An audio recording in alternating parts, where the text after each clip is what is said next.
ওহমের সূত্রের সাহায্যে আমরা বিভিন্ন বর্তনীর পোহামাত্রা বিভবপ্রভেদ এইগুলো পরিমাপ করেছি।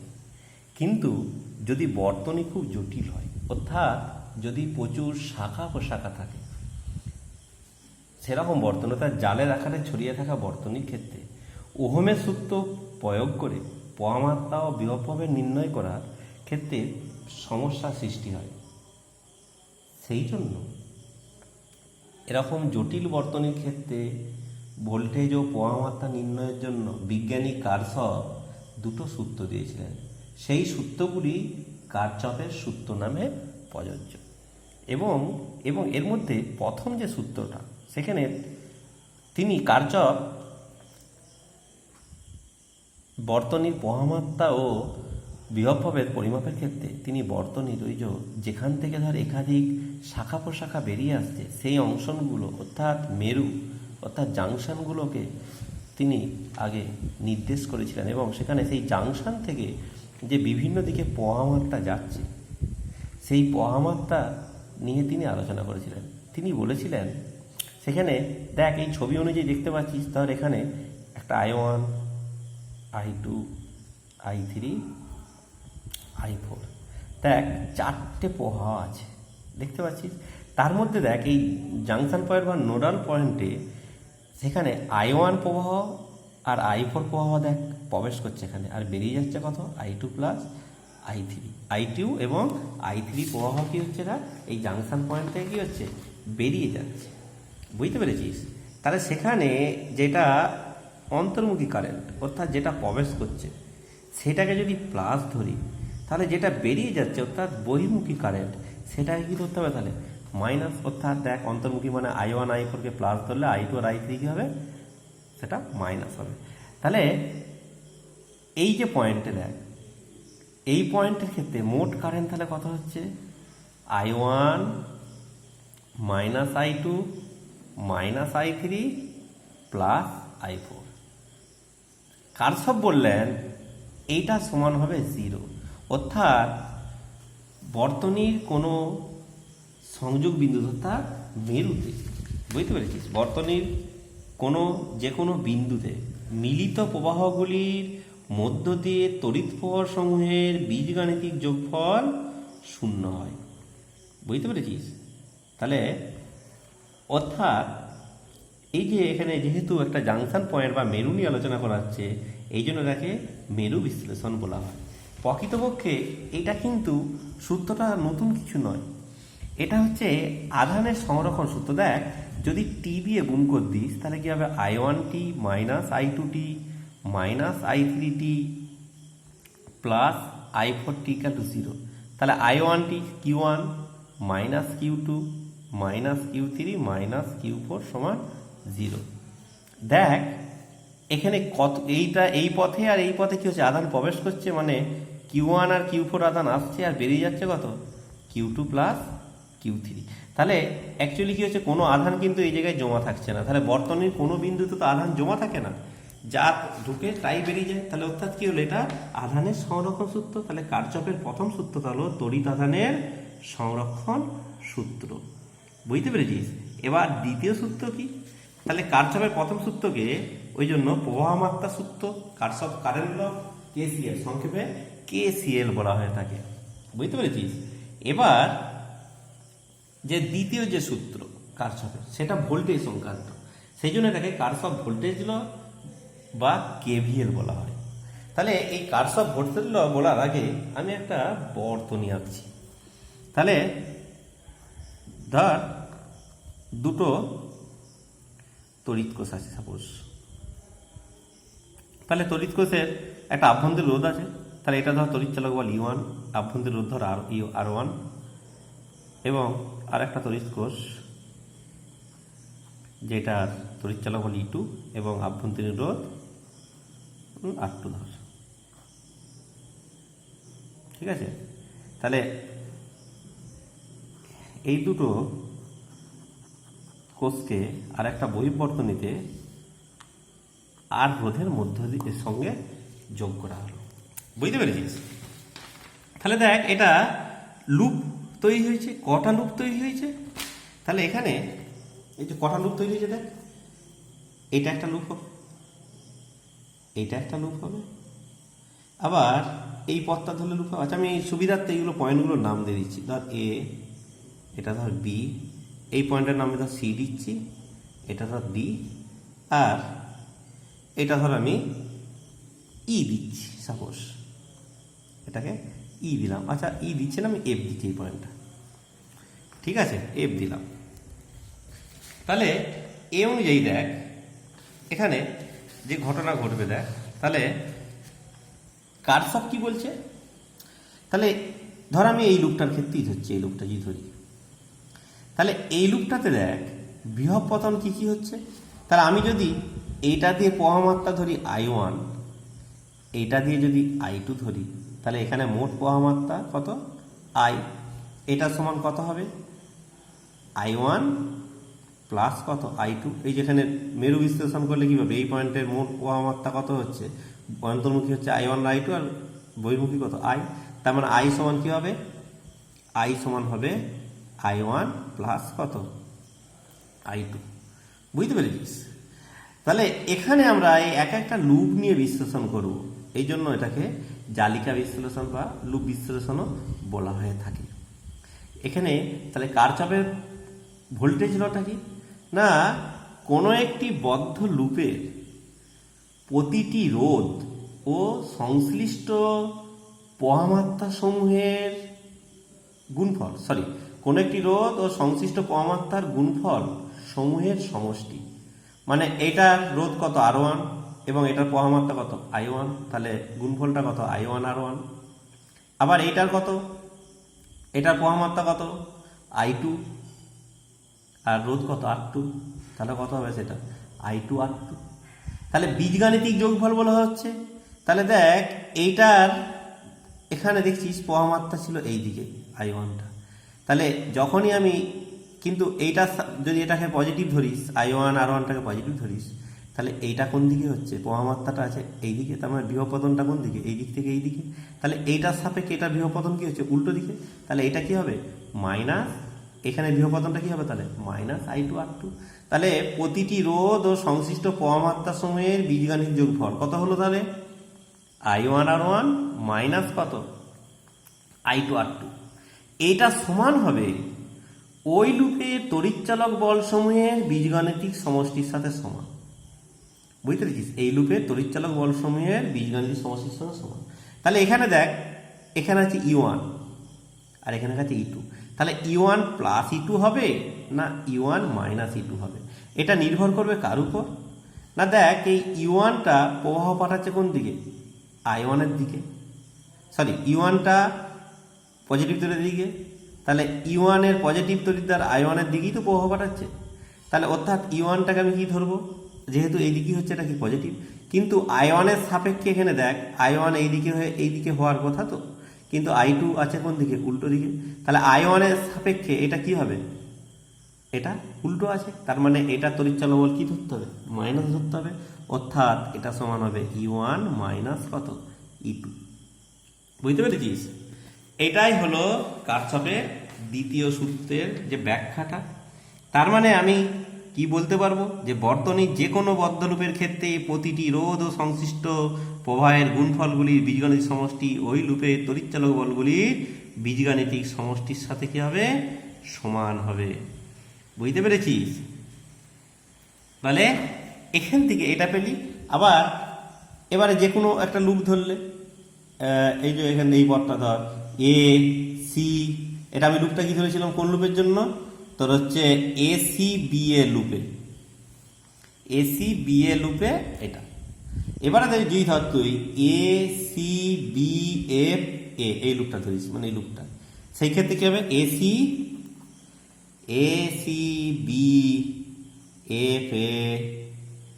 লুপে KVL প্রয়োগ করে পাই, কি পাবি,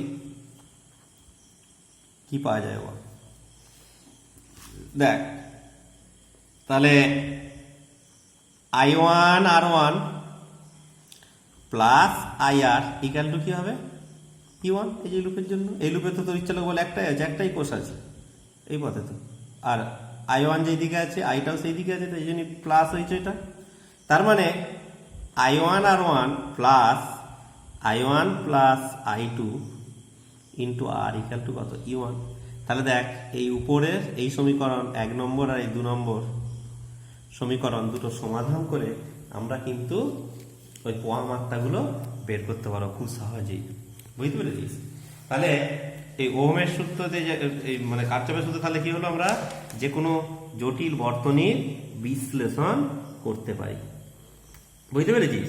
তাহলে এই যে বিশ্লেষণ, এই দ্বিতীয় সূত্রটা কারচপের যে দ্বিতীয় সূত্রটা, এটাকে জালিকা বিশ্লেষণ বলা হচ্ছে, কারণ ওই যে জালিকার মধ্যে একটা লুপকে বিশ্লেষণ করছি, তাহলে জালিকা বিশ্লেষণ একে বলা হচ্ছে। তাহলে কারচপের এই দ্বিতীয় সূত্রটা প্রকৃতপক্ষে এটা শক্তির সংগ্রহ সূত্র। কেন না, দেখতে পাচ্ছিস এখানে এই যে দেখ I1R1 মানে কি, এটা বিভব পতন, তাহলে বিভব পতন মানে কি শক্তি। তাহলে দেখ এই যে আর E1টা কি তড়িৎচালক বল, তাহলে দেখ কোনো একটা লুপের কি হচ্ছে, মোট তড়িৎচালক বল আর কি মোট বিভব পতন কি হচ্ছে, পরস্পর সমান হচ্ছে। তার মানে কি হচ্ছে, তড়িৎচালক বল মানে কি তড়িৎ চালনা করার জন্য যে প্রদত্ত শক্তি, আর বিভব পতন কি তড়িৎ চালনা করলে তড়িৎ শক্তি থেকে অন্য কোনো শক্তি রূপান্তর হলে সেখানে বিভব পতন ঘটে, জানিস? তার মানে কি দেখতে পাচ্ছিস, প্রদত্ত শক্তি আর প্রাপ্ত শক্তি কি হচ্ছে, পরস্পর সমান। তার মানে শক্তির সংগ্রহ সূত্র মেনে চলছে, বোঝা গেছে? বুঝতে পেরেছিস?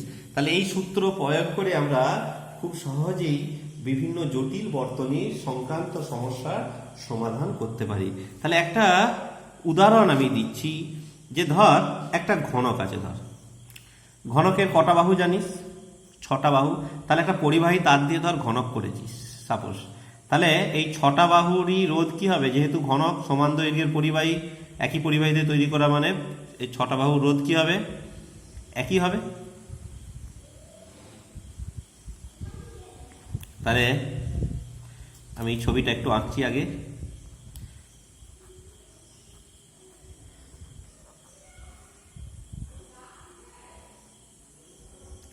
তাহলে ধর এর প্রত্যেকটা বাহুরই রোধ আমি ধরছি কত, ছোট হাতের আর ধরছি, প্রত্যেকটা বাহুর রোধ কত, ছোট হাতের আর দিয়ে যদি দুটো কৌণিক শীর্ষ মানে কৌণিক কর্ণের দুটো বিন্দুতে বিপরীত শীর্ষবিন্দুতে দিই, ধর এই পয়েন্টে এতে এবং এর বিপরীত কৌণিক বিন্দু কোনটা, এই পয়েন্ট নাকি, এই পয়েন্টের সঙ্গে ঠিক বিপরীত কৌণিক বিন্দু কোনটা হচ্ছে, এই পয়েন্টটা। তাহলে এই পয়েন্টে, এই দুটো পয়েন্টে আমি কি করছি, একটা ধর আমি কোষ তড়িৎ কোষ যোগ করে দিয়েছি, নগণ্য অভ্যন্তরীণ রোধ তড়িৎচালক বল ধর ভি ধরছি আমি। তাহলে এখান থেকে দেখ প্রবাহ কি হবে, এইদিকে আসবে, এসে দেখ এবারে এখানে এই সমস্যাটার সমাধান কি করবি না, পয়েন্ট অফ সিমেট্রি দেবি। দেখ এটা 3 ভাগে ভাগ হচ্ছে, প্রত্যেকটা ভাগ দেখ আবার 2 ভাগে ভাগ হচ্ছে, দেখ প্রত্যেকটা প্রবাহ আবার 2 ভাগে ভাগ হচ্ছে, এই যে এখানে সেটা 2 ভাগে, এটাও দেখ এখানে সে 2 ভাগে ভাগ হচ্ছে। হওয়ার পরে দেখ কি হচ্ছে, আবার এই পয়েন্টে দেখ এই একটা প্রবাহ একটা যোগ হচ্ছে, ঠিক আছে, এই পয়েন্টেও দেখ এই প্রবাহটা কি হচ্ছে, যোগ হচ্ছে, ঠিক আছে। আবার এই পয়েন্টেও দেখ এই প্রবাহ যোগ হচ্ছে, তার মানে পয়েন্ট অফ সিমেট্রি। তাহলে অর্থাৎ আমি মূল প্রবাহ ধরে নিলাম I সমান 6x, তাহলে ধরে নিলে এখানে 3 ভাগে সমান ভাগ হচ্ছে যে সিমেট্রিক্যাল, তাহলে এখান দিয়ে 2x, এটা দিয়ে 2x, এটা দিয়ে 2x, আবার এখানটাই 2xটা দেখ এইদিকে কি হবে x, এইদিকে কত x, ঠিক এই 2xটাও দেখ এইদিকে x, এইদিকে কত x, আবার দেখ এই 2xটা দেখ এইদিকে x, এইদিকে x, আর এখানে এসে কি হচ্ছে, এটা আবার 2x হচ্ছে, আবার এখানে এসে এটা 2x হচ্ছে, আবার এখানে এসে এটাও কি হচ্ছে, এটাও 2x হচ্ছে। তার মানে মোট কত হলো, এটা 6x হলো। এরপর কি করবো আমি, এই পয়েন্টগুলো সবগুলো নামগুলো দেওয়া হয়নি, এটা ধর a, এটা ধর d সাপোজ, এটা ধর f, এটা ধর b, এটা ধর d, ঠিক আছে,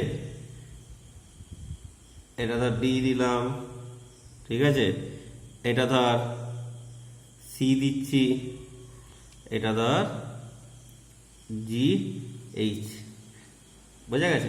d আগে একটা দেওয়া হয়েছে, সরি, তাহলে f দিয়ে দিই একটা, এফও দেওয়া হয়েছে, A B C D E, ই দেওয়া হয়নি, ই দিয়ে দিয়ে একটা তাহলে নাকি, এটা ধর ই দিলাম সাপোজ। তাহলে আমি এবারে কি করব, তাহলে আমি এখানে এবারে আমি যে কোনো একটা পথ ধরে নেব। তাহলে তুই এই পথটা ধর, এ লুপটা ধর, তাহলে A C E, A C E B A, তবে লুপ হচ্ছে A C B, sorry A C E B A, এটা লুপ হচ্ছে একটা। এসি লুপে কেভিএল প্রয়োগ করে পায়, কি পাবি, 2xr প্লাস xr, দেখ 2x into R plus xr plus 2xr equal to কত, ভি। বোঝা গেছে? তাহলে এখান থেকে কি পাচ্ছিস, তাহলে তাহলে 5xr ইকাল টু কত, ভি। তাহলে x সমান কি হচ্ছে, ভি বাই 5r।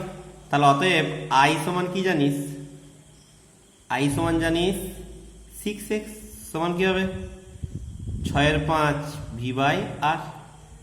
বোঝা গেছে? 6 এর 5 ভি বাই আর।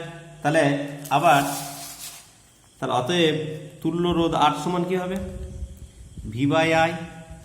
তাহলে সমান কত হচ্ছে, V by 6 V by 5r সমান কত হলো, এটা 5 এর 6r। তাহলে তুল্য রোধ পেয়ে গেলি খুব সহজেই। তাহলে এভাবে আমরা এই কারচপের সূত্র প্রয়োগ করে কিন্তু বিভিন্ন বর্তনীর ক্ষেত্রে আমি রোধ বের করতে পারি। তাহলে এই কারচপের সূত্রকে আরো সহজভাবে বিশ্লেষণ করার জন্য আমরা আবার দুটো জিনিসের ধারণা নিই অনেক সময়। কিরকম, ধর একটা আমাকে বর্তনী নিয়ে আসছি, তো একটা বর্তনীর কোনো একটা অংশ ধর আঁকছি আমি, বর্তনীর একটা অংশ, সাপোজ এটার ব্যাটারি যোগ করা আছে, একটা ব্যাটারি আছে, তার থেকে ধর ব্যাটারি এবং সেখানে ধর একটা রোধ দেওয়া আছে, এই ধর একটা অংশ, বর্তনীর একটা অংশ গেছি।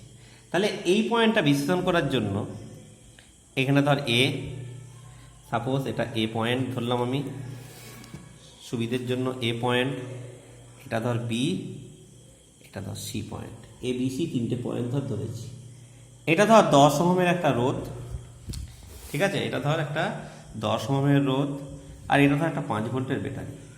তাহলে আমি এখানে কি করব না, এই পয়েন্টগুলোর ভোল্টেজ ধরে নেব। আমি সিটাকে ধরে নিচ্ছি 0, সুবিধার্থে সিটা 0 ভোল্ট ধরে নিলাম। তাহলে এবং এখানে এ পয়েন্টের ভোল্টেজ ধরেছি ভি, তাহলে বি পয়েন্টের ভোল্টেজ কত হবে, দেখ ভি হয়েছে কি করে, একটা 5 ভোল্টের ব্যাটারি যোগ হওয়ার পরে কিন্তু এটা ভি হয়েছে।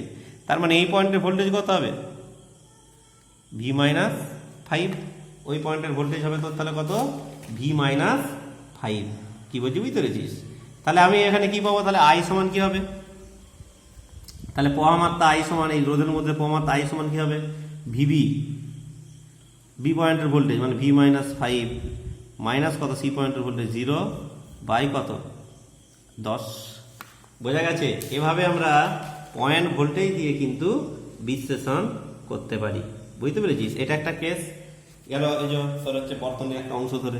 আবার ধর কোনো বিশেষ জটিল বর্তনীর ক্ষেত্রে ধর সেখানে কি আছে, প্রচুর, সাপোজ ধর আমি এইটাই ছবিটা একটা আঁকছি, ধর এটা একটা ধর সাপোজ একটা 10 ভোল্টের ধর ব্যাটারি আছে, দিয়ে এখানে একটা রোধ আছে ধর,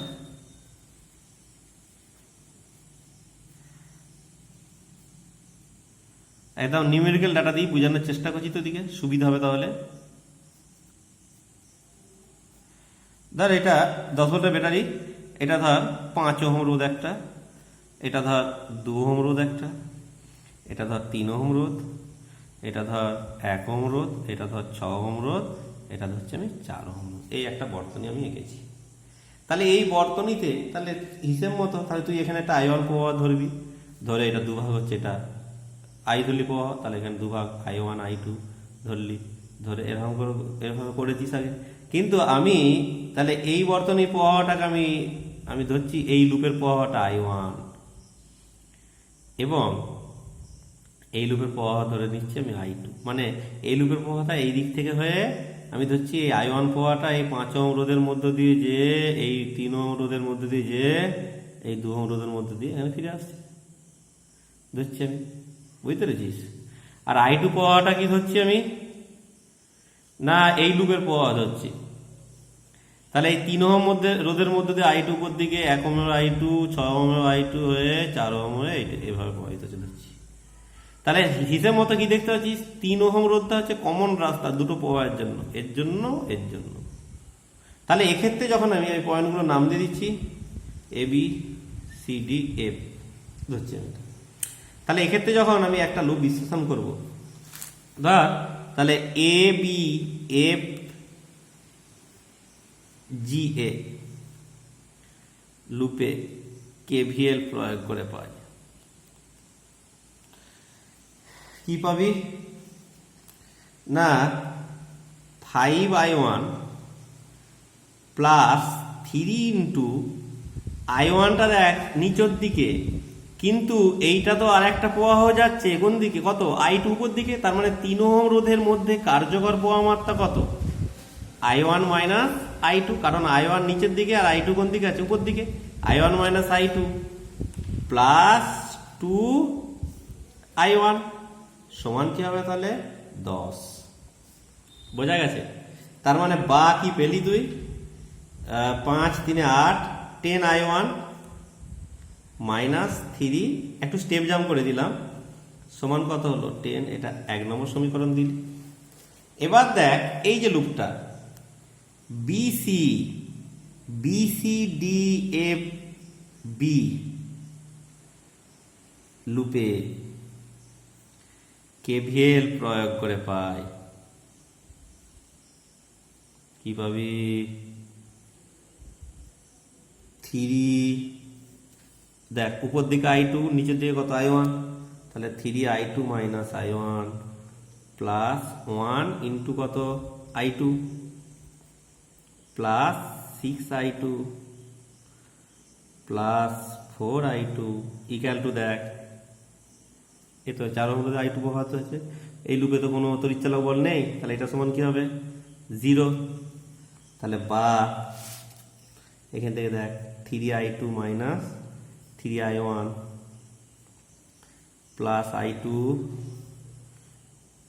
প্লাস কত হচ্ছে এটা 10I2, এই যোগ করে দিয়েছি, সমান কত 0। তাহলে বা কত হচ্ছে মোট, তাহলে 10 11, তাহলে 14I2 minus 3I1 equal to 0। তাহলে অতএব I1 ইকুয়াল টু কত হবে 14I2। তাহলে এইটা যদি প্রথম সমীকরণে বস করে দিস তাহলে I1 I2 পেয়ে যাবি। তাহলে খুব সহজেই আমরা এই লুপ প্রবাহ দিয়ে আমরা